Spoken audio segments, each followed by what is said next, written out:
Christian mission દ્વારા 250થી વધુ ખેત મજૂરોને ઈસુના પાઠ કરાવતા હિન્દુ સેના દોડી.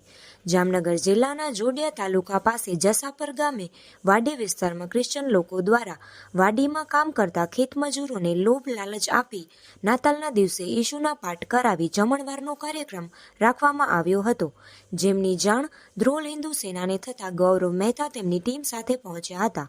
સ્થાનિક પોલીસ પણ દોડતી થઈ. પોલીસ દ્વારા વધુ તપાસ હાથ ધરવામાં આવી છે.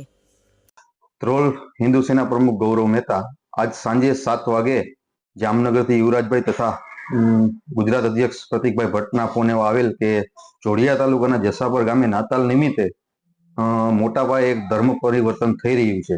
તમે સ્થળ ઉપર જઈ અમારી ટીમ ભગીરથસિંહ કેશવભાઈ ચૌહાણ ને બધા જઈ બ્રિજેશભાઈ પંડ્યા પણ સાથે હતા.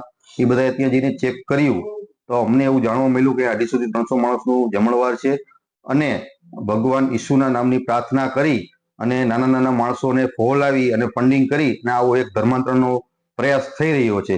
જેને અટકાવી અમે ત્યાં પોલીસને ઘટના સ્થળે બોલાવી અને પોલીસને જેના હજી મેઇન આયોજકો છે એમને અમે સોંપ્યા છે. આગળની કાર્યવાહી જોડિયા પોલીસ અને ધ્રોલ પોલીસ કરી રહી છે. લોકોને લોભ લાલચમાં લેતા એવું અમે ડિટેક્ટ કર્યું છે કે નાના નાના માણસોને નાની વાતથી આ લોકો બેલાવી ફોસલાવી અને ધર્માંતરણ કરાવતા હોય એવું અત્યારે પ્રાથમિક તપાસમાં અમારા પાસે આવ્યું છે.